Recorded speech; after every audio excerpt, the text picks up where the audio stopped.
Kasalukuyang nakaupo sa kama si Eliana at nagpapahid ng body lotion nang biglang umilaw ang screen ng cellphone niya na nakapatong sa vanity table. Nang tumayo siya upang tignan yon, tumambad sa kanya ang isang notification mula sa isang social media memories. Agad niya itong sinilip. Aba, akalain mo nga naman isang taon na pala to. Napakabilis talaga ng panahon. Wika ni Eliana sa sarili, habang pinagmamastan ang larawan nila ng kanyang asawa sa loob ng kanilang penthouse. Nag-early celebration pala kami ng anniversary nung araw na to. Ngayong taon kaya? Ano kayang plano ni Adrian ngayon? Hindi ko pa nga pala siya natatanong tungkol doon. Dahil tapos nang mag-lotion si Eliana, nagsuot muna siya ng roba. Naka-see-through sleepwear kasi siya. Isang taon na rin pala ang lumipas mula nang huli akong sumilip sa penthouse. Teka nga, pupunta muna ako doon upang magpaantok. Hinanap ni Eliana ang spare key ng penthouse. Nang makita niya ito, agad na siyang nagtungo doon. Pagdating niya sa lugar, agad niyang napansin ang kakaibang katahimikan sa buong lugar. Ilang sandali siyang tumigil sa may entrada. Napatingin siya sa paligid at nagmasid-masid. Kanyang nakita na walang pagbabago sa lugar na yon. Pareho pa rin ang ayos ng lahat. Malinis at maayos. May mga ilan-ilan ding nagtutungo doon at mga kakilala yon ni Adrian. Kaya gano'n na lamang ito ay pamintain ang buong lugar. Habang naglalakad siya papasok, napatingin siya sa sahig.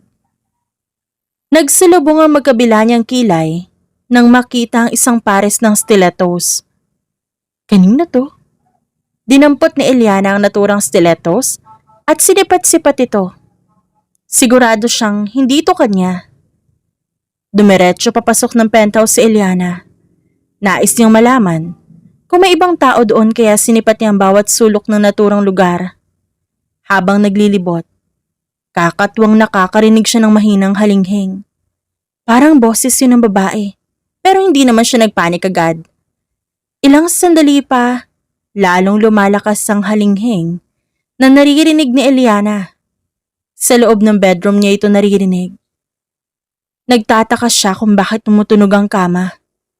Sinong baboy ang lumalapas tangan sa sagradong penthouse na yon? Marahan at maingat ang naging hakbang niya. Nang makalapit, hinawi niya ang kurtinang tumatakip sa higaan.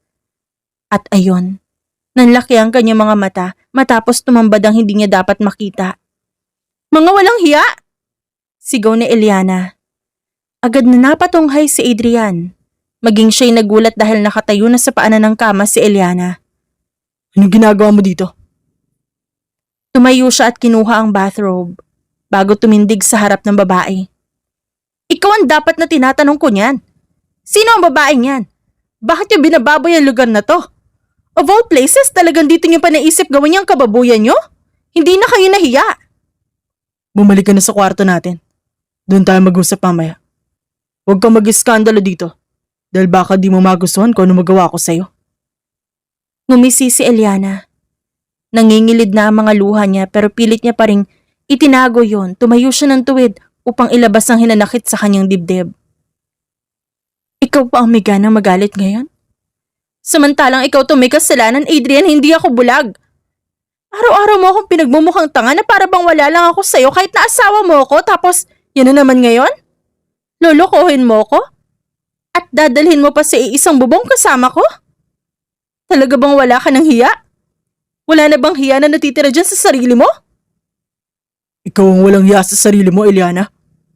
Alam mo sa sarili mo na pinakasalan lang kita para sa pera. Dahil lang sa kasunduan at kontrata. Tapos sa arte ka na para bang minahal natin ang isa't isa samantalang ni minsan. Hindi pa kita tinabihan sa higaan. Alam mong kinasusuklaman ko makita ang mukha mo. Lalo na kapag pagod ako sa trabaho. Proud ka pa na pinaparanas mo sa akin to? Hindi makapaniwalang wika ni Eliana. Napapailing siya. Napaka-inconsiderate mo. Kalalaki mong tao pero hindi ka marunong tumindig sa mga salita mo. Wala kang bayag. Stop it. Lumapit si Adrian at tinakpan ang bibig ni Eliana. Hindi ako natutuwa sa mga sinasabi mo. Itiko mo yung madumi mong bibig. Bakit? Ha? Tanong ni Eliana sabay tulak sa asawa. Nasasaktan ka ba sa mga sinasabi ko? Nahihirapan ka bang lunukin ang mga sinasabi ko dahil alam mong nagsasabi ako ng totoo? Hinawakan ni Adrian ng mahigpit ang braso ni Eliana, diniin ito sa kanto ng kama. Gusto mo ba talaga masaktan? Kanina pa ako nagtitimpi sa'yo ah. Mariin ang hawak ni Adrian at nasasaktan na nga si Eliana. Pinipilit itong tanggalin ang kamay ng lalaki sa pagkakahawak dito, ngunit sadyang mahigpit ang kapit ng lalaki sa kanya. Ikaw ang naglagay sa sarili mo sa sitwasyong to. Pinikon mo ako. Ngayon kung mahal mo pa ang buhay mo, umalis ka na lang dito ng tahimik at pabayaan mo ako. Unti-unting niluwagan ni Adrian ang kapit kay Eliana. Nang makalaya ang kamay nito, isang malakas na sampal ang binigay niya sa asawa. Nakakadiri ka! Pinagsisisihan ko, naging asawa kita! Wika ni Eliana. Nakakuyom ang kanyang kamay habang diretso at matalim ang tingin kay Adrian. Akmang sasampalin ni Adrian sa Eliana nang pigilan siya ng babaeng kanina'y kaniig niya sa kama. Oh come on Adrian! Huwag mo nang pag-aksayahan ng panahon niyang walang kwenta mong asawa. Paalisin mo na yan.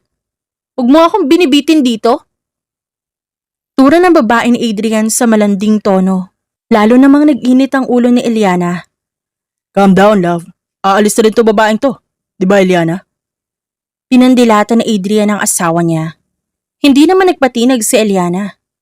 Hinubad nito ang wedding ring at engagement ring na suot nito at binato sa babae. At dahil may lakas ka pa ng loob na ibalandra ang pagmumukha mo sa harap ko at magmalaki sa akin, sa'yo na yan. Mukhang mas kailangan mo eh. Ang ginawa ni Eliana hindi nagustuhan ni Adrian. Nilamukos ito ang mukha niya bago sampalin si Eliana. Ikaw na walang kwentang babae. Sagad na sagad ang pasensya ko sa'yo ah. Kanina pa ako nagtitimpi pero talagang ginalit mo ako. Anong karapatan mo saktan siya sa harap ko? I am your wife, Adrian. Kasal tayo, di ba? Kasalan tayo sa papel. Pero hindi mo hawak ang puso ko siya. Siya ang mahal ko. Siya ang lahat sa akin kaya wala kang karapatang saktan ng babaeng pinakamamahal ko. Ang bawat salitang binibitiwan ni Adrian, parang patalim na sumasaksak at sumusugat sa puso ni Eliana. Alam naman niyang basura lang ang trato sa kanya ng asawa. Alam mo, nagsisisi akong pumayag ako sa kalokohan na to. Nagsisisi ako na pumayag pa ako mapangasawa mo. Huwag kang mag-alala. Ganun din ako sa'yo. Umalis ka na. Pack your things. Gusto ko pagbalik ko sa kwarto natin, wala ka na at ang mga gamit mo. Kung hindi ako mismong kakaladkad sa'yo palabas. Umiiyak na nilisan ni Eliana ang penthouse. Pagdating niya sa kwarto nila ng kanyang asawa, agad niyang inimpake ang kanyang mga gamit. Naninikip ang kanyang dibdib na pumasok sa kanilang silid. Nagkalat ang mga luha niya habang isa-isang nilalagay sa maleta ang mga damit at personal niyang gamit. Nanginginig pa ang mga kamay niya. Hindi niya mawari kung alin ang mas masakit. Ang pagtataksil na nasaksihan niya o ang salitang binitiwan ni Adrian na tila walang awa siyang dinurog. Ang mga salitang narinig niya sa walang pusong asawa ay paulit-ulit na umaalingaw-ngaw sa isip niya. Parang paulit-ulit ding pinupunit ang puso niya. Napahinto si Eliana nang mapatingin siya sa isang framed photo na nakapatong sa bedside table nila. Larawan yun nung kasal nila. Nakangiti siya ron habang hawak ang kamay ni Adrian. Habang si Adrian halos walang emosyon. Ngayon lang niya napagtanto. Ngayon lang niya nakita na baka noon pa man, siya lang talaga ang masayang tinanggap na siya'y itinakdang ikasal sa lalaking ito. Tanga-tanga mo, Eliana. Tanga-tanga mo. Umiiyak niyang saad sa sarili. Pinahid niya agad ang luha, saka marahas na kinuha ang picture frame. Sa isang iglap, umalingaw-ngaw ang tunog ng nabasag na salamin. Tumilapon sa sahig ang mga bubog, matapos niya itong ibato. Kasabay din nun ang tuluyan niyang pagkawasak. Ma'am! Napalingon si Eliana nang biglang bumukas ang pinto. Gulat na gulat ang kasambahay nila na makitang umiiyak siya. Nanlaki din ang mga mata na naturang kasambahay nang makita ang nagkalat ng mga gamit sa paligid. Ma'am Eliana, ano po nangyari? At parang binagyo po ang kwarto niyo ni Sir Adrian. Napatingin ang kasambahay sa basag na litrato ng mag-asawa. Naku, sandali po, kukuha ako ng dustpan at walis. Ngumiti si Eliana, ngunit halatang pilit lamang yon. Wait, mamaya ka na maglinis pag alis ko. Makapaghintay naman yan dyan. Pero ma'am, please. Gabi na po ah. Saan po kayo pupunta, Ma'am Eliana? Oras na po ng pahinga, delikado na po kung lalabas pa kayo. Mas mapapahamak ako kung mananatili pa ako dito. Hindi ko na kaya ito nangyayari sa akin, aalis na lang ako. Nangyari po ba sa inyo ni Sir Adrian? Nag-away ho ba kayo? Usisa ng kasambahay kay Eliana. Please, huwag mo na akong tanungin. Natahimik ang kasambahay. Kahit hindi magsalita si Eliana, sapat na ang namumugto nito mga mata upang maintindihan ang kanilang kasambahay ang nangyari. Makalipas ang ilang minuto, tuluyan ang naisara ni Eliana ang maleta. Matapos na nagbihis na siya, inihanda na niya ang kanyang sarili sa kanyang pag-alis. Dali-dali nang nilisan ni Eliana ang lugar na yon. Iniiwasan niya magtagpo pa ang landas nila ni Adrian. Ngunit sadyang mapaglaro ang pagkakataon. Dahil bagkus niyang iwasan ng asawa, nagpang-abot pa rin sila pagbukas ng elevator at kasunod pa nito ang babaeng kanina lang, kasama nito sa kama. Napahigpit ang hawak ni Eliana sa handle ng maleta, matapos niya makita ang higpit ng hawak ni Adrian sa babae nito. Umismid lang ang lalaki na makitang daladala niya na ang mga gamit niya. Good. At least marunong ka sumunod. Hindi nagsalita si Eliana. Pinili niya magkibit balikat at wag nang sumagot. Adrian, hindi ba masyado siya mabagal? Kala ko ba paalisin mo na siya agad? Mahinang tawag ng babae habang nakasandal sa dibdib ng lalaki. Ngumisi naman si Adrian. Pagkatapos, malamig ditong tinignan ng asawa. Ano ba tinatanga-tanga mo dyan? Bilis-bilisan mo! Dahan-dahang inangat ni Eliana ang tingin sa lalaki. Ngumiti siya na nakapagpasalubong ng kilay ng kanyang asawa. Magpakasaya na kayo ngayon ng babae mo. Dahil darating ang araw, papabor din sa akin ang lahat. At pagsisisihan mo itong ginawa mo sa akin, Adrian. Go on. Cry all you want. Wala akong pakialam at hindi rin ako natatakot sa'yo. Sino ka ba para katakutan? Isa ka lamang nobody na walang ibang ginawa kundi magpabigat sa akin. Alam mo, pabor pa sa akin na aalis ka na kasi finally, mawawala na ang excess baggage ko sa buhay. Kiniyom ni Eliana ang kamay niya. Umaakit na sa ulo ang galit niya para sa lalaki at nagdidilim na ang paningin niya para dito. This is not the end of the world for me, Adrian. Balang araw, papabor din sa akin ang lahat at kapag nangyari yon, sisiguraduhin kong babaliktad ang mundo. Ikaw naman ang magiging kawawa. Hihingi ka rin ng tawad sa akin at kapag dumating na tayo sa ganung point, gagawin ko rin sa iyo ang ginawa mo sa akin. Whatever. Kinuha ni Adrian ang maleta ni Eliana at sinipa ito palayo. Dami mo sinasabi. Alis! Get the hell out of here. Ayoko makita pa ulit yung pagbumukha mo dito. Naintindihan mo? Padabog na nilapitan ni Eliana at hinawakan ang handle ng maleta bago lisanin ang lugar na yon.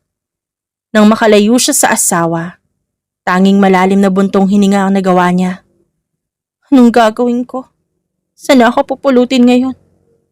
Napaupo na lamang si Eliana sa gilid ng kalsada. Tuluyan nang kumawala ang kanyang mga luha. Napapaisip siya kung sinong tatawagan niya dahil wala naman siyang kaibigan. Ilang oras ding napatulala si Eliana sa parehong lugar bago siya nagpasyang umuwi sa kanyang tatay. Pagdating niya doon, yumakap siya sa ama na ngayon ay nakaupo na sa wheelchair nito. Dad, I'm so tired. Wika ni Eliana habang nagsisimula ng humagulhol. Tell me what happened, anak. Ano nangyari? Tsaka bakit may bitbit kang maleta? Pinilayas ka ba ng asawa mo? Ayoko na doon, Dad. Dito na lang ako. Huwag mo na ako ibalik doon, please. Parang awa mo na, Dad. Huwag mo na ako ibalik kay Adrian. Ang hikbi ni Eliana ay parang bato na pumupukpok sa dibdib ng kanyang ama, kaya lalo pa nitong hinigpitan ng yakap sa anak. Bakit ganun, Dad? Alam ko na arranged marriage lang ang nangyari sa amin, na nagsimula lang naman na Hindi talaga namin mahal ang isa't isa. Kontento na nga ako at pinagkibit-balikat ang cold treatment niya pero bakit ganun? Sobra ako nasasaktan nung nalaman ko niloloko niya lang ako. And worse, tinrato niya ako na parang basura. Awang-awa ako sa sarili ko, Dad. Malalim na nagbuntong hininga ang ama ni Eliana. Kasalanan ko to eh. Kundi sana kita pinilit na magpakasal sa lalaking yun. Hindi sana to mangyayari. Hindi ka sana umiiyak ng ganyan ngayon. Kundi dahil sa akin. Huwag niyo na po sisihin ang sarili niyo, Dad. Hindi niyo po kasalanan ng kasalanan ni Adrian. Kung kinonsider niya lang sana na kahit arranged marriage lang ang nangyari sa amin at tinrato niya pa rin ako ng tama, hindi sana ito mangyayari. Kahit na anak, kahit sa ang anggulo mo tingnan, ako pa rin ang may kasalanan. Sa akin naman nagsimula ang lahat kaya nga siguro ako nalumpo dahil baka karma ko na ito. Kung di kita ibinenta, hindi sana mangyayari ang lahat ng ito ngayon. Napakasama ako anak. Napakawalang kwenta kong ama. Stop it, Dad. The only one to blame here is Adrian. He will pay for what he did. Pababagsakin ko siya. Hindi ako papayag na hindi ako makaganti. Sinira niya ako at sisirain ko rin ang buhay niya. Ang sakit na dinulot niya sa akin. Doble kong ibabalik sa kanya kaya humanda siya. Mariing pinunasan ni Eliana ang mga luha sa kanyang muka. Ngunit hindi pa rin maampat ang pag-agos ng mga yon.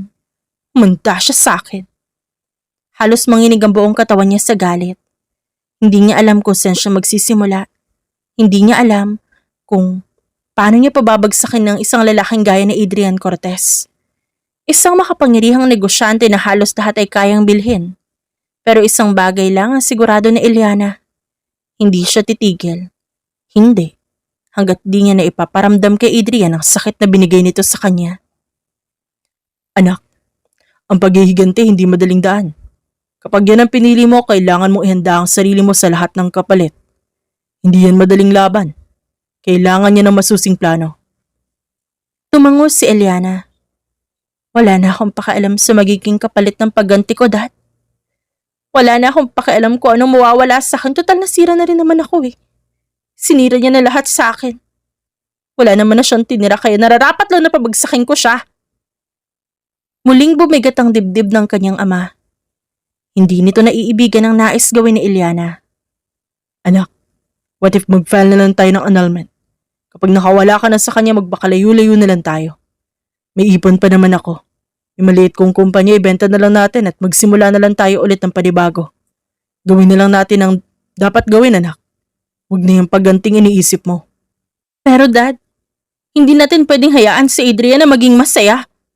Titigil na ako sa plano ko kapag napabagsak ko na siya.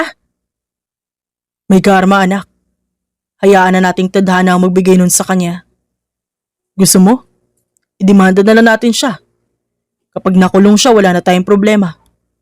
Ikaw mabibigay mo na yung parusa na gusto mo ibigay sa kanya. Lumunok si Eliana bago tumugon. Ang parusang nais ko ipataw sa kanya. Yung tipong luluhod siya sa harap ko at magmamakaawa. Pababagsakin ko ang kumpanya niya. Buo na ang pasya ko kaya wala na kayong magagawa, Dad. Hindi na nakaimik ang ama ni Eliana. Pumasok na rin ang babae sa dating kwarto at nagpahinga. Pagod na pagod siya sa nangyari sa buong maghapon. Kinabukasan, Ma'am Eliana. Naalimpungatan si Eliana matapos marinig ang malakas na katok sa pintuan ng kanyang silid. Napakunot ang kanyang noo habang unti-unting nagmulat na mata. Ma'am, gising na po ba kayo? Come in. Dahan-dahan ngang bumukas ang pinto. Agad niya nakita ang sekretarya ng kanyang ama. Miss Clara? Nagtatakang tanong ni Eliana habang bumabangon mula sa kama. Anong ginagawa mo dito? Bakit? May problema ba? Hindi agad nakapagsalita ang babae. Bakas sa mukha nito ang pag-aalangan. Ma'am Eliana, pasensya na po kung naistorbo ko ang tulog niyo. May kailangan po kayo makita. Ano yon? Anong kailangan ko makita? Mas mabuting kayo na mismo ang tumingin.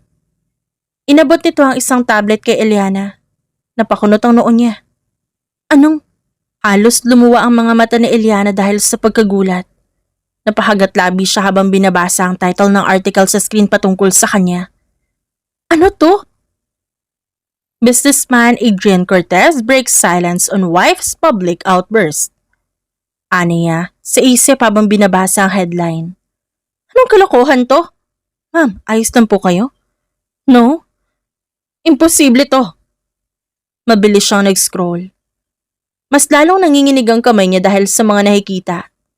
No, this can't be true. He's lying. Ma'am Eliana, kagabi pa po kumalat ang balita tungkol sa inyo. Pero kaninang umaga lang po ito tuluyang pumatok sa social media. Sinabi niyang emotionally unstable ako? Ma'am, sinabi niyang ako nagwala? Sinabi niyang sinaktan ko ang babae niya na pinagbuhatan ko ng kamay. Clara, hindi totoo yan. Hindi totoo lahat na nasa article. Lahat ng yan pawang kasinungalingan lang. Napakawalang hiya niya talaga. Pagkatapos niya ako itapon na parang basura, siya pa may ganang baliktarin ako? Ma'am, please calm down. Calm down? Paano ako kakalma? Kung binabaliktad ng lalaking yun ang lahat?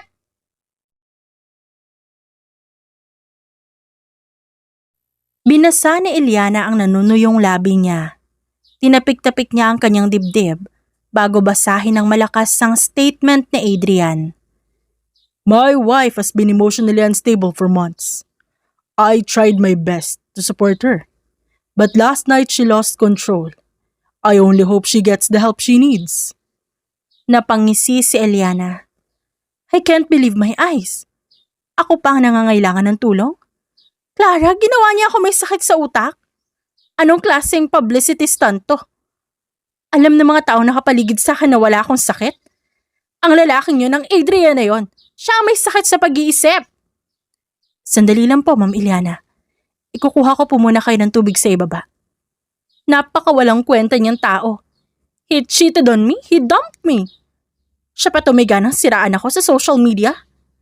Masyado niya ako sinasagad. Talagang ibibigay ko ang nais niya. Gusto niya pala ng siraan. Sana sinabi niya. Handa naman ako ibigay yun kung mamarapati niya. Iniwan na muna ni Clara si Eliana. Kumuha siya ng tubig upang ipainom dito. Nang matapos ang pag-uusap ng dalawa, bumalik na rin siya sa opisina ng kanyang boss. Samantala, kahit durog na durog, pinili pa rin bumangon ni Eliana. Sinimulan niya na mag-isip ng paraan kung paano pababagsakin ng asawa. Hindi ako pwedeng magmukmuk na lang at dibdibin ang nangyari. Kailangan ko ibalik ang dati kong dangal na inalis sa akin ng walang yakong asawa. Aniya sa sarili. Lumipas ang mga araw, sinimulan niya ng isa katuparan ng kanyang mga plano. Inuna niya pang aralin ang nature of business ni Adrian. Inalam ang mga weak points nito nang sa ganun ay alam niya kung paano aatakihin ang dating asawa. Makalipas ang 1 linggo. Excuse me po, Ma'am Eliana. Paabala po sandali. What do you want, Yaya? Tanong ni Eliana sa kanilang kasambahay. Hindi niya ito tinapunan ng tingin dahil ang mga mata niya ay nakatutok sa screen ng kanyang laptop. May files kasi siyang pinag-aaralan, kaya binubusisi niya ng maigi ang naturang file. May bisita po kayo, ma'am. Papuntahin ko po ba dito? Bisita? I'm not expecting anyone. Lalaki po siya, ma'am. Ngayon ko pa lang po siya nakita pero mukhang kilala po niya ang daddy niyo. Papasukin ko na po. Ilang sandali ring nag-isip si Eliana bago tumango. Papuntahin mo rito. Ipaghanda mo na rin kami ng maiinom. Sige po, Ma'am Eliana. Tawagin ko na po muna siya. Nang umalis ang kasambahay, muling ibinalik ni Eliana ang focus niya sa screen ng kanyang laptop. Nasa kalagitnaan na siya ng pagbabasa sa file na kanyang nire-review. Nang matigilan siya matapos makarinig ng malalim na boses ng isang lalaki. Good day, Miss Eliana Valdez. It's nice to finally meet you again. Napatayo si Eliana. Tinitigan niya ang lalaki. At pinilit na kinikilala ang mukha nito. I don't know you. What brought you here? Are you looking for my dad? Actually, ikaw ang pinunta ko dito. Pero bago ako nagtungo dito, may permission naman sa daddy mo pagpunta ko. Ano sadya mo? Sino ka ba? Inilahad ng lalaki ang kamay niya bago magpakilala. Ako nga pala si Darius Montemayor. You don't know me pero ako kilalang kilala kita. Magkasalubong ang magkabilang kilay na tinignan ni Eliana si Darius. Magkakrus pa ang magkabilang braso niyang nakatindig sa harap ng estranghero sa harap niya. What are you talking about? Sino ka ba talaga? As I have mentioned earlier, my name is Darius Montemayor, CEO and President of Montemayor Capital Holdings. My company was one of your ex-husband's competitors. Ano pa bang gusto mo malaman? I came here because I wanted to talk to you. Anong gusto mong pag-usapan natin? Mukhang importante yan dahil sinadya mo pa ako ritong puntahan. Hindi na ako magpapaligoy-ligoy pa, Miss Eliana. Nagpunta ako dito para makapagtulungan sa'yo. Makapagtulungan? Saan? Wala akong maalala na kailangan ko ng tulong. Ramdam ko ang eagerness mong sirain ang imahe ng dating asawa mo. Alam kong gusto mo siyang pabagsakin, tama ba? Hindi nakaimik si Eliana doon. All those accusations na binato niya sa'yo, alam ko namang hindi totoo lahat ng yon. Lahat yun ay gawa-gawa lang ng manipulative mong asawa. Well, sabihin na nating alam kong hirap na pinagdaanan mo sa kanya. Tinrato ka niya na parang basura, kaya hindi ka dapat magmukmok. Tutulungan kita. Pababagsakin natin ang Adrian na yon. I get it. Pero hindi ko pa rin magets. Ba't mo siya gustong pabagsakin? Anong kasalanan sa'yo ni Adrian? Ganon din ba kabigat kaya gusto mo siyang gantihan? Siya ang pinakamatindi kong nakalaban sa negosyo. Kapag nawala siya sa landas ko, mabubunutan na ako ng tinik sa lalamunan ko.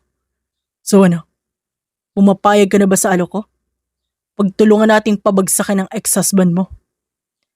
Tumikim si Eliana sa kanakangiting tumango. Inilahad niya ang kamay niya at nakapag-shake hands kay Darius. Okay, it's a deal, pero saan tayo magsisimula? What I mean is, anong unang hakbang ang gagawin natin? I'm glad you asked. Naglakad siya palapit sa mesa at dahan-dahang binaba doon ang dala niyang isang brown envelope. Ano yan? Open it. Hindi nagdalawang isip si Eliana. Kinuha niya ang envelope at dahan-dahang binuksan yon. Habang binubuksan niya, isa-isang nahulog sa mesa ang ilang dokumento at litrato mula sa loob niyon. Ano to? Those are Adrian's current business dealings. Business dealings? Yes. May 3 major projects si Adrian ngayon na hawak ng kanyang kumpanya. 2 of them are doing well. And then? Itong pangatlo, ito ang magiging simula ng pagbagsak niya. Tahimik na tinitigan niya ni Eliana dahil wala naman siyang gaanong alam sa kalakaran ng negosyo ng dating asawa niya. Hindi niya masyado maintindihan kung anong tinutumbok ni Darius. Hindi kita masundan. Sorry, pero hindi pa kasi ako pamilyar sa ganitong usapin. Pinag-aaralan ko pa lang ang tungkol sa mga ganitong bagay. Napangiti naman si Darius. That's normal. Hindi ka naman lumaki sa mundo ng pagninegosyo. Excuse me? Don't get offended. Ang ibig ko lang sabihin, hindi ka pa sanay sa ganitong klaseng laro. Then teach me. Sandaling natahimik si Darius. Tinuro niya ang mga dokumento na nasa ibabaw ng lamesa. Ang project na yan, ang pinaka-importanting deal ni Adrian this year. What project? The project was called Prime Access Consortium. Malumanay ang boses na wika ni Darius. Hindi ako pamilyar sa ganyang project, sorry. It's totally fine. Expected ko na rin yan kaya huwag ka mag-alala. Ipaliliwanag ko sa iyo ang lahat. Kung kinakailangan na isa-isahin ko, gagawin ko para maunawaan mo. So ito, ang Prime Access Consortium ay isang multi-billion peso investment deal. Isang foreign tech company ang naghahanap ng local investment partner para sa expansion nila dito sa Pilipinas. So, Adrian wants that deal, right? Hindi lang gusto. He needs it. What do you mean? Because if Cortez Capital secures this deal, lalaki ang valuation ng kumpanya niya. Meaning? Meaning mas dadami pa ang investors. Mas lalaki ang influence niya sa market. Sa madaling salita, kapag nakuha niya ito mas lalong magiging untouchable si Adrian. Hindi agad nagsalita si Eliana. Unti-unti niyang nauunawaan ang sinasabi ng lalaki.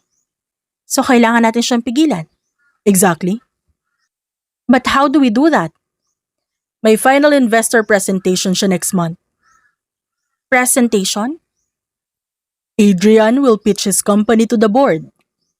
And And I plan to take that opportunity away from him. how would you do that? Simple lang. Kukunin natin ang investors niya. Wait, do you think ganun lang kadali? Kilala ko si Adrian. Competitive na tao yon. Hindi yun papayag na maungusan siya. Nakaisip na ako ng idea. Kailangan natin ng leverage. Anong leverage? You. Ikaw ang magiging leverage para maisakatuparan ng plano nating masira si Adrian at ang kumpanya niya. Ako? Paano naging ako? Darius, please be specific. Adrian publicly ruined your name, right? Tumango naman si Eliana. And because of that, everyone knows you. Hindi magandang klaseng fame ang meron ako. Naramdaman niya ang panlulumo. Doesn't matter. What? Attention is attention. Anong ibig mong sabihin? Ibig ko sabihin, gagamitin natin ang pangalan mo. You want me to face the public again? I want you to come back. No, hindi pa ako handa. Kailangan mo maging handa. Hindi mo naiintindihan. Sinira ako ni Adrian. Exactly. At panahon na para ipakita mo sa kanya na hindi kanya kayang tapusin. Listen carefully. You're not going to hide here forever. You're going to rebuild yourself. And when the time comes, Dahan-dahang tinulak ni Darius palapit kay Eliana ang isang business proposal folder. your task is simple. Ikaw mismo ang haharap sa investors. What? You heard me, Eliana. I can't do that. It's impossible for me to do that, Darius. Wala na bang ibang paraan? Kaya mo yon. Magtiwala ka lang sa sarili mo. Tsaka nandito naman ako. Aalalayan kita. Akong bahala sa'yo. Natatakot ako mapahiya. Alam mo namang wala akong experience sa ganyan. I'll teach you. Huwag ka matakot. E paano kung mag-fail ako? Hindi ako magaling. Hindi ako negosyante. Ito mga ganito bago ito sa akin, nangangapa pa ako. Starting today, you're going to learn how investment companies work. Darius, You wanted revenge, right? Then earn it. tumahimik si Eliana. Mabigat ang bawat salitang naririnig niya. Pero alam niya na tama si Darius. Kaya kahit isa pa itong estranghero para sa kanya, pinili pa rin niyang magtiwala dito. Malalim na nagbuntong hininga si Eliana. Dahan-dahan niyang dinampot ang folder sa harap niya at binuksan yon. Sa unang pahina pa lang, apelyido niya na ang bumungad sa kanya. Wait, ba't apelyido ko ang nakalagay dito? Di ba sabi mo Montemayor ang apelyido mo? Bakit? Naputo lang sinasabi ni Eliana nang biglang magsalita si Darius. Tinapik pa nito ang balikat niya. Apelido mo nakalagay dyan. Dahil sa'yo magmumula ang lahat. We will build your career from scratch. At mula sa baba, iaangat natin yon. You just have to trust the process. Hanggang sa hindi mo namamalayan na malayo ka na sa kung ano ka noon. Sounds exciting. Pero alam na ba ni Daddy ang tungkol dito? Binanggit mo na ba ito sa kanya? Binanggit ko. Pero ang sabi niya sa akin, hindi raw siya makikialam dahil kung siya raw ang tatanungin, ayaw niya na raw nagantihan mo pa ang ex-husband mo. Kung siya lang daw ang masusunod, pipiliin na lang niya na magsimula kayo ulit ng panibago. Well, yun nga rin ang sinabi niya sa akin. Pero buo na ang desisyon kong gumanti. At hindi na ako mapipigilan. Ito na nga nire-review ko na ang files mula sa kumpanya ni Adrian. Buti na lang talaga at binigay sa akin to ng staff niya kahit confidential ang tungkol dito.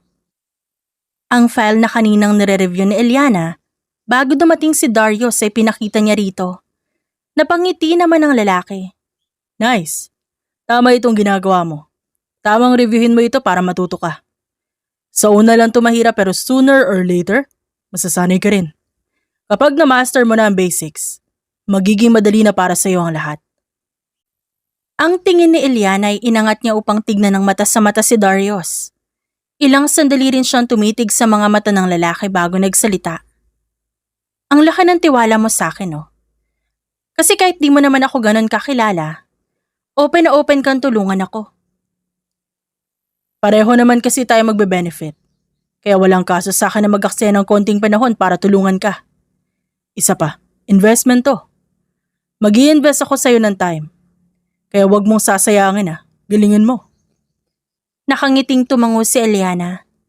Nung oras na yon, sinimulan na rin nilang maglatag ng kani-kanilang plano nang sa ganon ay mapapadali na ang lahat para sa kanilang dalawa. Dahil sa team up na nabuo sa pagitan ng dalawa, halos araw-araw na silang nagkikita. Iniimbitahan na rin ng lalaki si Eliana sa opisina nito upang doon mag-meeting patungkol sa mga importanteng bagay na kailangan nilang pag-usapan. Makalipas ang isang buwan. Good morning, Ma'am Eliana. Good morning. Sagot ni Eliana habang naglalakad papasok sa opisina ng Valdez Capital. Sunod-sunod na naging pagbati sa kanya ng mga empleyado. Malaki na ang kanyang pinagbago sa loob lamang ng ilang buwan. Mula sa pagiging simpleng housewife noon, isa na siyang CEO na marunong nang humarap sa mga investors, umintindi ng financial reports at makipag-negotiate sa malalaking kliyente. Sa tulong ni Darius, talagang ang laki na ng inimprove niya. Higit at malayong-malayo na sa kung sino siya noon. Pagpasok niya sa opisina, agad niyang nakita si Darius na naghihintay sa loob. You're late. 3 minutes lang naman. No excuses allowed, Miss Valdez. Late is late. Edi good morning sa'yo. Sit down. We need to talk. Ano na naman ang kailangan nating pag-usapan? Kararating ko lang, hindi pa ako nagkape. Gusto mo ba? Mamaya na yan. May gusto ako ipakita sa'yo. Look. Inabot ni Darius ang isang tablet sa kanya. Kinuha yon ni Eliana at mabilis na binasa ang laman. Nanlaki ang mga mata niya. Wait, we got it? Yes. We officially secured our first major investor? Yes. He signed this morning. Seriously? Congratulations. Tumayo si Eliana at yumakap kay Darius. Ilang segundo din ang tinagal nun bago makaramdam ng hiya ang babae. Bahagya namang napangisi si Darius nang mapansin ang pamumula ng pisngi ni Eliana. I can't believe this. You did well. Well, di ko naman magagawa to kung wala ka. Sabi ko sa'yo kaya mo eh. Magtiwala ka lang sa sarili mo. Napahinga ng malalim si Eliana. Noong sandaling yun may kakaiba siyang naramdaman. Pakiramdam niya unti-unti niya nang nababawi ang kanyang sarili. Meron pa pala ako nais ipakita sa'yo. May dinampot si Darius na isa pang folder at inilapag sa mesa upang ipakita kay Eliana. 2 investors na umatras sa Cortez Capital. What? Totoo ba yan? Mukha ba ako nagjo-joke? Nakataas ang isang kilay na tanong ni Darius kay Eliana. Hindi lang naman ako makapaniwala. Kasi naman parang ang bilis ng mga pangyayari. Parang 1 buwan pa lang yata mula nung simulan natin tong Operation Revenge na to tapos ang dami na agad naganap. Well, you have a lucky charm kasi. Meron kang ako, remember? Nagpout pa ng lips si Darius matapos niyang sabihin yon. Ako ang lucky charm mo, kaya ka pinagpapala. Sa labis na tuwa, hinampas ni Eliana ang kamay ni Darius. Marunong ka pala magbiro.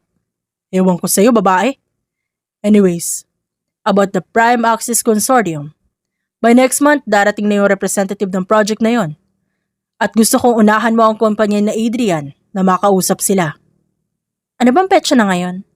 2 linggo na lang matatapos na ang buwan na to. Ganun lang kabilis ang naging preparation ko? I mean, kakayanin ko ba yon? Nawawala na naman ang tiwala mo sa sarili mo. Have you forgotten? Within 2 months, ang dami mo nang na-accomplish. You have closed 2 deals. And most especially, nakapag-build ka ng pangalan mo. So ano pang kinakatakot mo? Malaking deal yon. Sa'yo bagay yon at hindi sa akin. Kapag naagaw mo yon kay Adrian, yun na ang umpisa ng pagbagsak niya. Malaking project yon. Malaki ang mawawala sa kanya. Napalunok si Eliana. Binasa niya ang nanunuyo niyang labi bago sumagot.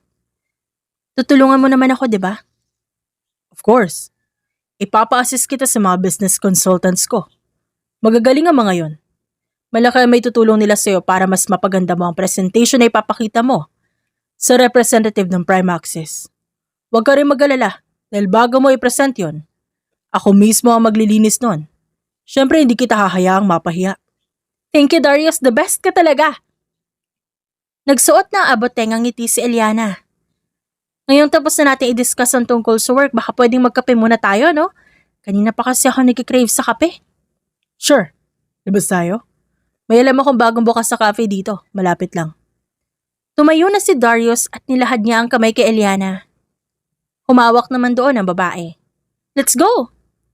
Magkahawak kamay silang sabay na lumabas ng opisina. Pinagtinginan pa sila ng ibang empleyado dahil lumabas sila magkahawak kamay.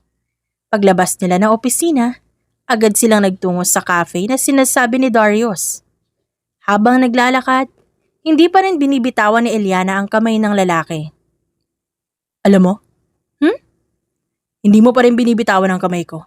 Ay, sorry naman. Relax. Di naman ako nagrereklamo. Napailing na lang si Eliana at napangiti. Pagdating nila sa cafe, agad sila umupo sa sulok. Anong gusto mong orderin? Iced Americano. That's bitter? Tulad ng buhay ko, hindi ba bitter? Hindi ka na talaga katulad nung una kita nakita. And it's your fault. Talaga? Of course, ikaw ang nagturo sa akin na tumayo ulit. Saglit na natahimik si Darius. Bago pa man siya makasagot, may lumapit ng waiter upang kunin ang kanilang order. Can I ask you something? Go ahead. Bakit mo ba talaga ako tinutulungan? Nasabi ko na sa'yo, di ba? Hindi, ang sabi mo lang competitor mo si Adrian. And that's true. Pero pakiramdam ko hindi lang yan eh. Parang may iba ka pang rason. Natahimik si Darius bigla. Dahil doon, napasalubong ang magkabilang kilay ni Eliana. Darius!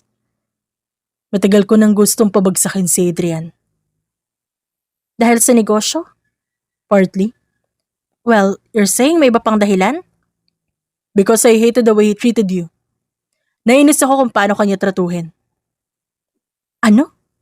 I've seen it. Seen what? Kung paano kanya baliwalain. Paano mo naman nakita? I was there all along. Business events, charity galas, meetings. Nandun ako, hindi mo lang ako nakikita. Hindi mo ako napapansin. Kasi nakatuon ang atensyon mo sa walang kwentang asawa mo. Naging tikom ang bibig ni Eliana dahil sa narinig. Hindi siya makapaniwala.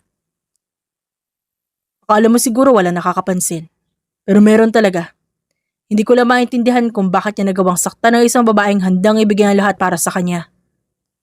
Napalunok si Eliana. Naputo lang seryosong pinag-uusapan nila nang biglang dumating ang in-order nilang kape. Tahimik mo nang inilapag yon ng waiter bago umalis. Ang unfair, no? Binabasura niya lang ako. Really? That's unfair. Binabasura lang ng iba yung babaeng pinapangarap ng karamihan. Saan ba kumukuha ng kapal na mukha ang lalaking katulad ni Adrian? Madali lang naman maging lalaki. Pero bakit hindi siya marunong? Wala ba siyang bayag? Kaya wala siyang paninindigan? Kung ako lang ang tatanungin, hindi lang kumpanya niya ang pababagsakin ko. Ibabaon ko rin siya sa lupa kung saan siya nararapat. Sa kabilang banda, napahawak sa dibdib niya si Eliana. Hindi niya mawari kung bakit biglang bumilis ang tibok ng kanyang puso. If I could just turn back the time, uunahan ko si Adrian eh. Ako na mismo ang gagawa ng mga bagay na hindi niya kayang gawin. Hindi kita maintindihan. Saan ba nagagaling ang mga sinasabi mo? Since nandito naman tayo, aamin na ako. Aamin? Ano aaminin mo? Matagal na kitang gusto, Eliana. Matagal na kitang tinitignan mula sa malayo. Sa maniwala ka man o sa hindi, masaya ako na finally napansin mo ko. Hindi kita pinapressure ha. Sinasabi ko to sa'yo. Kasi pinilit mo ako. Nagtanong ka eh. So kasalanan ko pa pala. Kamot ulo na sambit ni Eliana. Saka humagalpak ng tawa. Napangisi rin naman si Dario saka humigop ng kape. Let's slow down. I will set aside my feelings for you now. Unahin natin gawin ang mga dapat nating gawin. Sa ngayon ang pinaka-importante, nasimulan na natin yung presentation mo para sa Prime Axis. Kailan mo yun balak simulan? Bukas I guess. Hihinga muna ako ngayong araw. Bahagyang tumayo si Darius at lumapit kay Eliana. Pinitik niya ito ng mahina sa noo. Aray ko ha, ginaganyan mo ako? Mali ang mindset mo. Bakit mo pa ipagpapabukas kung pwede mo namang gawin ngayon? Hindi ba mas maganda kung tapusin mo muna ang dapat tapusin bago ka magpahinga? Much better yon. Bakit ba kapag ikaw ang kausap ko, feeling ko kailangan ko sumunod sa mga sinasabi mo? Ano bang karisma ang meron ka? Abot tengang ngiti ang gumuhit sa gilid ng labi ni Darius. Kumain na nga lang tayo at magkape. Baka kung saan pa mapunta tong usapan natin. Pagkatapos nilang kumain at magkape, agad din silang bumalik sa opisina ng Valdez Capital. Pagpasok na lamang nila sa conference room, agad na inilatag ni Darius sa mga dokumento na kakailanganin nila. Binuksan niya rin ang projector at finlash ang malaking screen ng logo ng Prime Access Consortium. Umupo si Eliana sa harap ng mesa habang hawak ang kanyang notebook. Okay, simulan na natin. Makinig ka mabuti. Kailangan mong maintindihan muna kung ano ang Prime Access bago ka humarap sa mga investors. Kinakabahan naman ako eh. Focus. Napairap si Eliana pero umupo pa rin siya sa harap ni Darius habang nakahanda ang panulat at notepad nito. Prime Access Consortium is a multi-billion peso investment partnership. Isang foreign tech company ang papasok sa Pilipinas. Gusto nila mag-expand dito sa Southeast Asia. Ang mapipili nilang partner ang hahawak ng funding, market strategy at local expansion. So you mean whoever gets this deal Wins big. Kapag nakuha ito ng Cortez Capital, mas lalaki ang valuation ng kumpanya ni Adrian. Mas dadami ang investors ng kumpanya nila. Mas lalakas ang impluwensya niya. At mas lalo siya magiging untouchable. Like what I've said before. So kailangan nating maagaw ito. Kailangan nating patunayan na mas karapat-dapat ang Valdez Capital kesa sa kumpanya ng Adrian na yon. Tumango si Eliana habang mabilis na isinusulat ang mahahalagang detalye sa kanyang notebook. So, paano natin sila makukumbinsi? By showing them something Adrian can offer. And what is that? Credibility. Mas matagal nang nasa industriya si Adrian. Mas kilala ang kumpanya niya. Paano tayo mas magiging credible kaysa sa kanya? Because Adrian sells numbers. Isn't that the point? Yes, pero tayo, we sell vision. 3 bagay ang kailangan mo ipakita sa kanila. Una ang stability. Ikalawa ang innovation. At ang pangatlo ay trust. Yun ang pinaka-importante sa lahat. Kailangan nating makuha ang kanilang tiwala. Because investors don't just invest in companies. They invest in people. Kapag nalaman nila na walang kwentang tao si Adrian, sila na mismo ang iiwas na makapag-negotiate doon. So you're trying to say, kailangan ko ibenta ang sarili ko sa kanila? Not yourself. Then what? Your leadership. Stand up. Why? You should practice. Paano mo ipapresent ang sarili mo sa harap ng mga representative ng Prime Access? Napabuntong hininga si Eliana, pero tumayo na rin siya. Lumakad siya papunta sa gitna ng conference room at naghanap ng maayos na tayuan, humarap sa projector screen. Imagine mo, nasa harap mo ang Prime Access, representatives. For sure na mas mataas ang expectations ng mga yon, kaya dapat yung effort na gagawin mo, doble or triple. Tumikim si Eliana. Inayos pa niya ang nakalugay niyang buhok bago umarte na nagpa-present. Makalipas sa ilang sandali. Quite impressive. Kumbaga kung i-rate ko ang performance mo, 7.5 out of 10 ka sa akin. Bukas na bukas din, papupuntahin ko dito ang business consultants na trusted ko para makapag-start ka sa paghahanda ng presentation mo. Thank you. I really appreciate everything that you're doing for me. Salamat sa suportang binibigay mo sa akin. Walang problema yon. Anything for you. But, oo nga pala, kailangan ko na umalis. May meeting pa ako within an hour. Bukas din, hindi ko pa sigurado kung makakapunta ako. Basta galingan mo. Huwag mong ismuli ng mga business consultant ay padadala ko. Matapos magpaalam, nilisan na ni Darius ang opisina ng Valdez Capital. Habang si Eliana, pinag-aralan naman ang files na iniwan sa kanya. Bumalik na rin siya sa kanyang opisina at doon ginawa ang dapat niyang tapusin. Habang binabalot ng katahimikan ng opisina ng babae, muling sumagi sa isip niya ang confession na ginawa ni Darius kanina. Sinapo niya ang magkabilang pisngi matapos niyang maramdaman na bigla na lang ito nag-init. Why am I feeling this? Para bang tinatraidor siya ng kanyang katawan noong oras na yon dahil ang bilis-bilis ng tibok ng kanyang puso. Damn it, Eliana. Don't fucking tell me you're starting to like him. Huwag kang magpakagaga dahil sa lintik na pag-ibig na yan. Sinasabi ko sa'yo, masasaktan ka na naman dyan. Huminga siya ng malalim saka pinagpatuloy ang ginagawa. Sa sobrang abala ni Eliana, hindi niya namalayan ang mabilis na paglipas ng mga araw. Halos naging tahanan niya ang opisina ng Valdez Capital sa loob ng 2 linggong paghahanda para sa Prime Access presentation. Maaga siyang pumapasok at gabi na kung umuwi. May mga pagkakataon pang inaabot siya ng madaling araw sa conference room habang paulit-ulit niyang nire-review ang bawat detalye ng kanyang presentation. Hindi siya pwedeng magkamali. Araw-araw, nag-aaral siya ng financial reports, market trends at investor profiles. Lahat ng dokumentong binigay sa kanya ni Darius ay masinsinin niyang binabasa at inuunawa. Ang mga terminong dati wala siyang kaalam-alam, unti-unti niya nang natututunang intindihin. Mula sa valuation at asset growth hanggang sa negotiation strategy at risk assessment. Pinilit niyang isiksik sa isip lahat ng dapat niyang malaman. Sa kabilang dako naman, hindi rin siya pinabayaan ni Darius sa buong proseso. Hanggat kaya nito, hindi ito umaalis sa tabi niya. Ito ang nagtuturo, gumagabay, at minsan mahigpit mang pumupunta sa kanilang bahay para punahin ang pagkakamali niya. At doon siya nito tinuturuan. Minsan, napapabuntong hininga na lamang si Eliana habang nakaupo sa harap ng laptop niya na pagod sa dami ng kailangang gawin. Ngunit sa tuwing nararamdaman niyang gusto niya ng sumuko, laging naroon si Darius upang paalalahanan siya kung gaano nakalayo ang kanyang narating.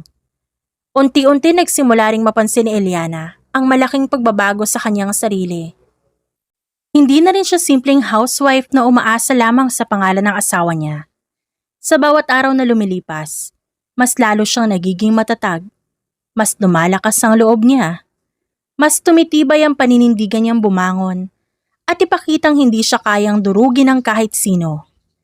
Kasabay ng paghahanda niya para sa Prime Access, ay ang unti-unti ring pagbuo ng pangalan ng Valdez Capital.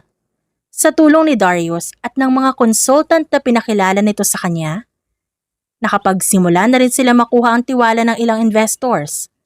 Bagaman hindi pa man ganun kalaki ang kumpanya nila kumpara sa Cortez Capital, ramdam ni Eliana na unti-unti na silang nagkakaroon ng puwang sa industriyang pinasok niya.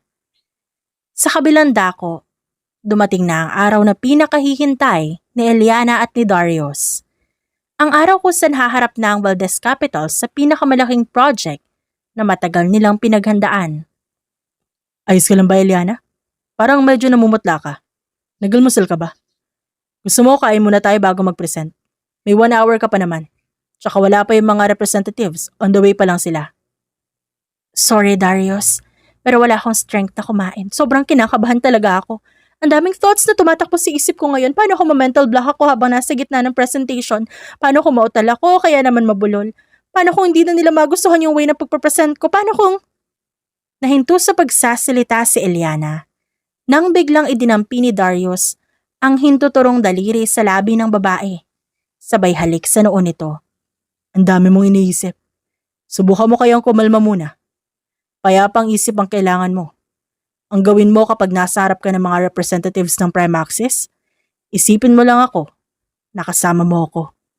Ako ang nakaupo sa harap mo. Huwag ka magpalamon sa kaba dahil sisiraan niya ng diskarte mo. Dahan-dahang pinadaostos ni Darius ang kanyang palad pababa sa braso ni Eliana. Inabot niya magkabilang kamay nito at pinisil-pisil. Breathe in, breathe out. Paulit-ulit mo lang gawin hanggang sa lumuwag ang dibdib mo. Makalipas ang ilang sandali, dumating ang sekretarya ni Darius. Agad namang nagkalas ng yakap ang dalawa. Sorry for interrupting the both of you, Sir Darius and Ma'am Eliana, pero nasa conference room na po ang mga representatives ng Prime Access Consortium Project. They're looking for the presenter na po. Entertain them.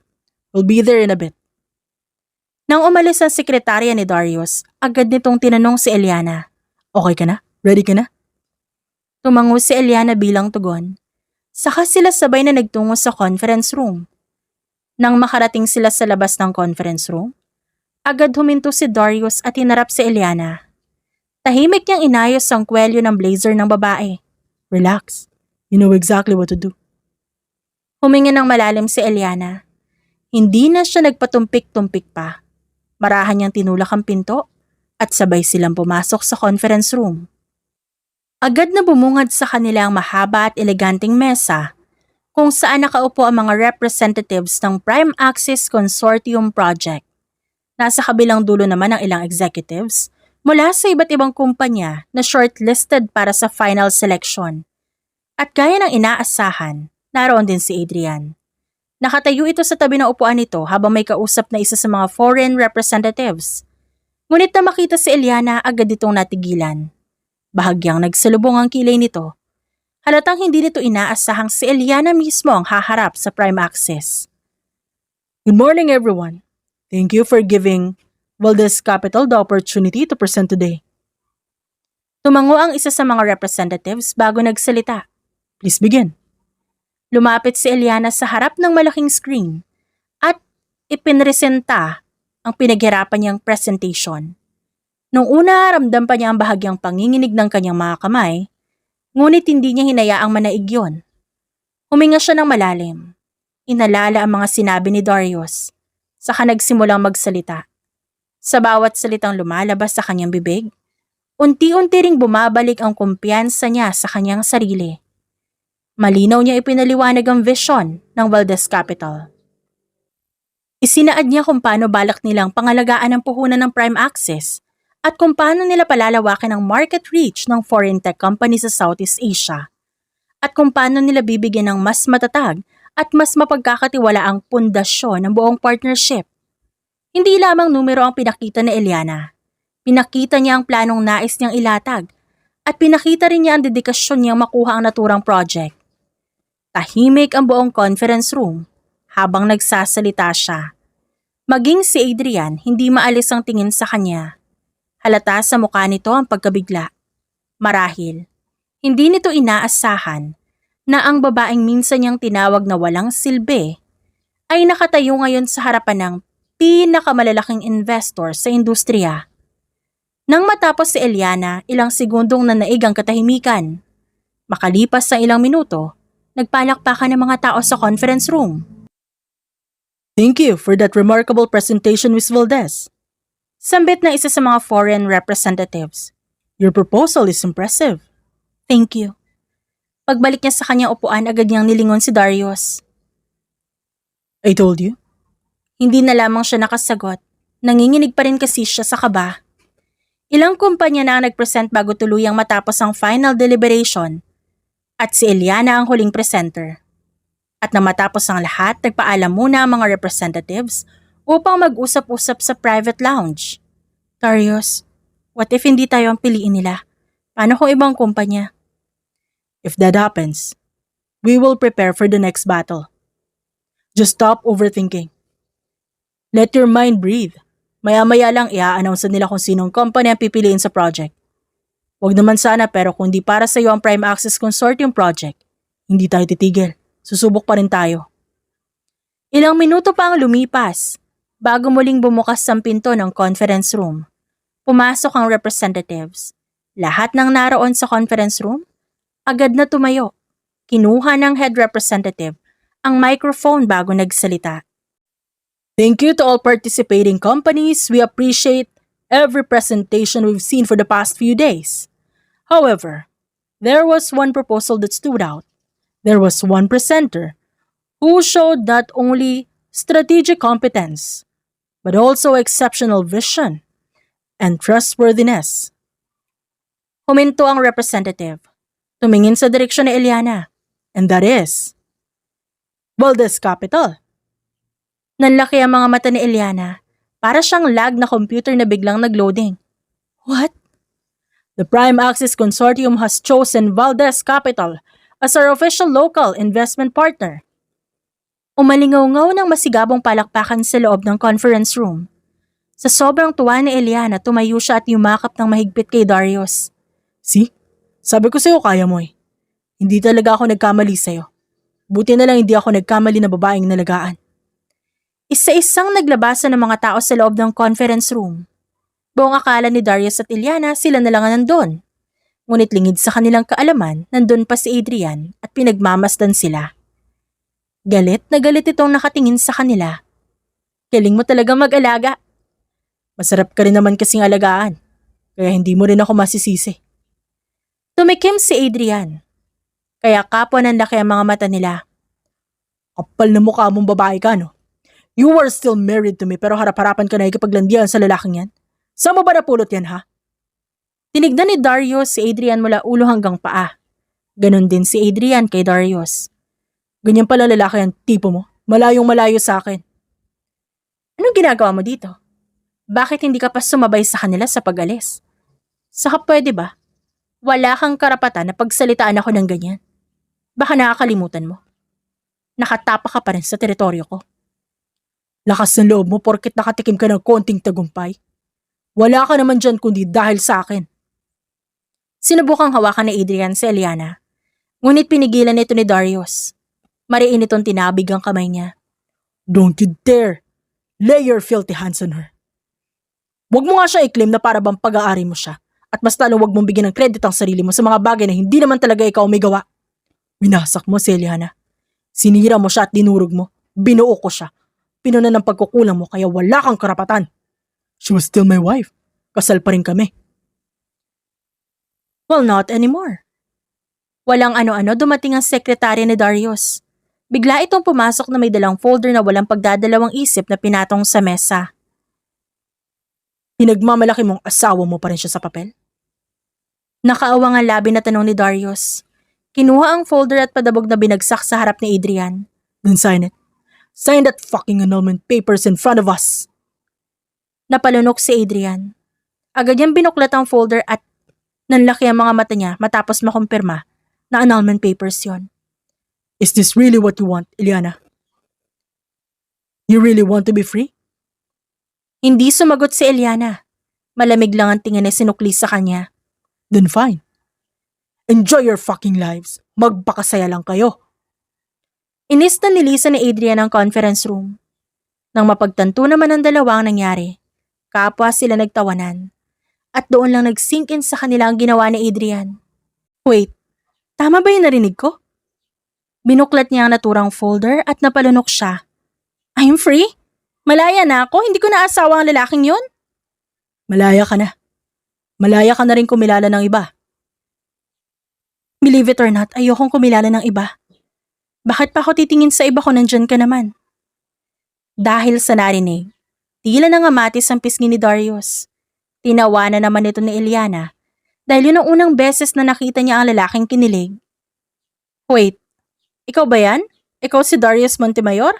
The great and intimidating CEO? Namumula ka? Tumigil ka nga, hindi ako namumula. Liar.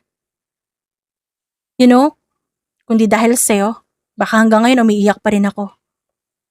Darius, thank you for choosing to see me when I couldn't even see myself. Can I finally tell you something? Hindi pa ba sapat yung mga inamin mo? Hindi pa. O sige, ano yun? I loved you long before you became strong. And now mas lalo kitang minahal. Dahil nakita ko kung paano mo piniling buuin ang sarili mo. Doon nangilid ang luha ni Ilyana. Personal ko nang inasikaso ang annulment mo. Dahil gusto ko malaya ka kapag ginalo kita ng kasal. Kasal? Anong ibig mong sabihin kasal? Nagsuot ng ngiting abotenga si Darius. Gusto kong gawing mas memorable sa iyo ang araw na to. Kaya Ilyana Valdez, pumapayag ka bang maging mag-asawa tayo? Kahit na wala tayong relationship? Just a mutual understanding? Kung ikaw na yan, sino ako para tumanggi pa, di ba? Thank you for loving me for who I am. Thank you for not giving up on me. I love you, Ilyana. I love you, and I will forever love you. Pangako. And I love you too, Darius. Wala nang inaksayang panahon ng dalawa. Hindi na sila naghintay pa ng mahabang panahon para lang mag-settle. Nagpakasal sila agad at inayos ang dapat ayusin. Kung anong miserable ang buhay ni Eliana kay Adrian noon, kabaliktaran yon kay Darius. Dahil sa lalaking ito, kampante siyang hindi siya nito sasaktan dahil alam niya at sigurado siya na mahal siya nito. The end. At dyan nagtatapos ang ating kwento ngayong araw. Maraming salamat po sa inyong pakikinig. Hanggang sa muli. Paalam!